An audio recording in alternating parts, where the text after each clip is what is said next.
This is the third out of 12 segments of the DVSA special test. This one is on effective use of mirrors. They'll want a very advanced standard here when you're using your mirrors on the DVSA special test.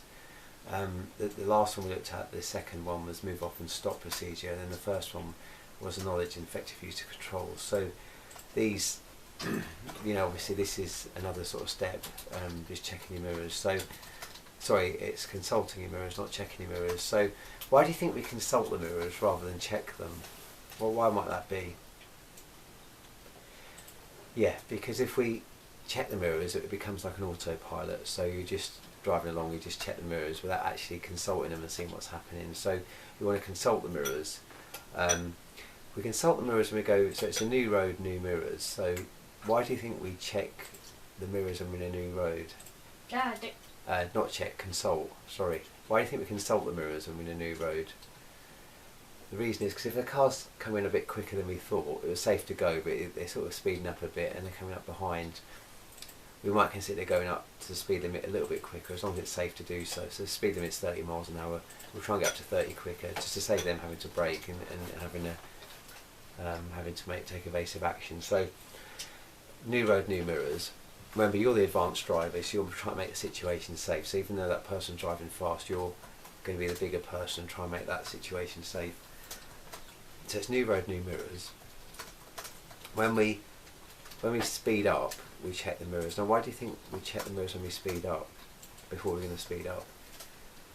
So the reason for that is there might be a car behind us going to try and overtake us, so we just need to be fully aware that everything's completely safe behind.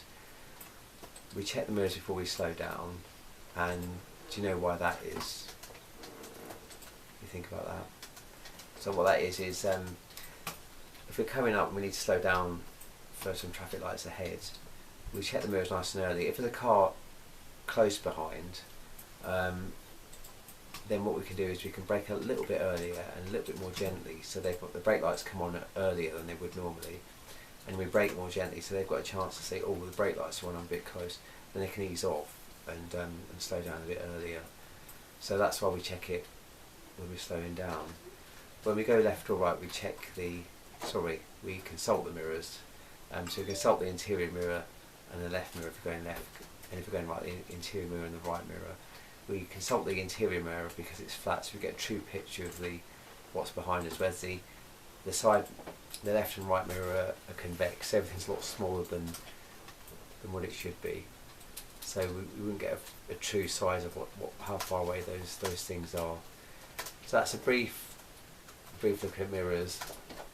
When you're driving normally, you want to consult your mirrors every 5 seconds. I'm going to make a mistake. So every 5 seconds, just consult the mirrors. Just get an update of what's going on behind you. So a good driver knows what's happening behind as much as what's happening in front.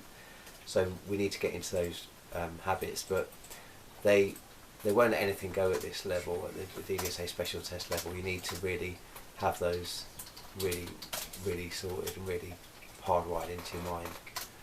It's so that we can teach learners to a high standard.